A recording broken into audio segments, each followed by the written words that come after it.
Today we live in a world where our lives are broadcasted. On a daily basis, we are tweeting, Facebooking, Snapchatting, or Instagramming our lives away. Because of this shift in our constant need of social media and how it connects us to the world, the way we communicate in our interpersonal relationships are shifting also. Don't get me wrong, I love social media just as much as the next person, but according to Professor James Morrison, a faculty member in the communications department who teaches interpersonal communication at Boston College, says that although many, especially students, love the technology they carry in their pockets, they hinder communication by shrinking it to the size of a small screen, and we are being isolated from the world around us while our face-to-face communication suffers. So what does this mean? Basic communication theory focuses on the conversation or face-to-face interaction. A person has an idea that they want to share. This idea is encoded or put into words and transmitted through a channel to one another. The individual decodes the message and encodes feedback, verbal or nonverbal, indicating their understanding. This process is repeated until the interaction is complete.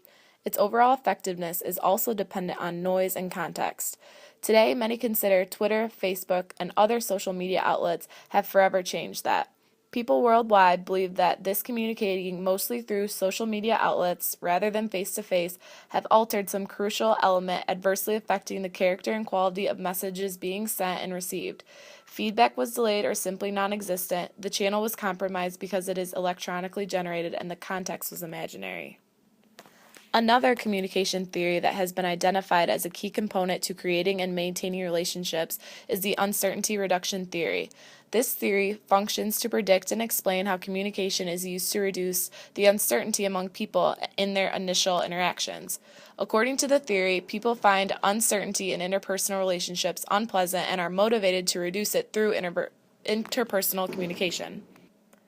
Charles Berger and Richard Calabrese developed this theory in 1975. They proposed a series of elements to explain the connection between their central concept of uncertainty and 7 key variables of relationship development: verbal communication, nonverbal warmth, information seeking, self-disclosure, reciprocity, similarity, and liking. So, the core assumption of the uncertainty reduction theory is that people want to reduce uncertainty about themselves and each other when meeting other people to increase each other's predictability. The mechanisms by how people exchange information may be limited in social network settings pertaining to the key elements of nonverbal and self-disclosure. For example, a weak point of communicating via the internet, there is an absence of visual cues in most of the cases, which can then lead to miscommunication. Miscommunications and how we interpret them in our interpersonal relationships seem to happen much more frequently because of social networks rather than face-to-face. For example, we now ask, "What was that Facebook status about?" Or, "Did he just subtweet me?" Or, "Why did she just like my Instagram post?" According to an article called Reducing Uncertainty in a Digital World, it argues that a key element to reducing uncertainty is physically interacting and finding out information that way. But today, according to a study done by Westerman in 2008, people use anonymous channels to seek information about less known targets. Social networking sites, for example, give the opportunity to be both identifiable and unidentifiable and are used for seeking information about people. With that being said, the uncertainty reduction theory has shifted in our digital world to Facebook creeping. We seek out information about others in order to reduce uncertainty, not face-to-face anymore by asking questions and getting to know them, but we resort to social media. We stalk people's Twitters, we stalk their Facebooks and Instagram in order to find out as much information as possible.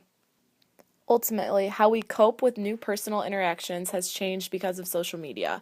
Research suggests that rather than interacting with a classmate and asking them questions about their background in order to reduce uncertainty and build a relationship, we will resort to social media outlets to reduce uncertainty about a person, completely skipping over small talk and going straight to their Twitter account or their Facebook page, which in turn suggests we are missing out on key interactions and becoming unable to communicate face-to-face anymore.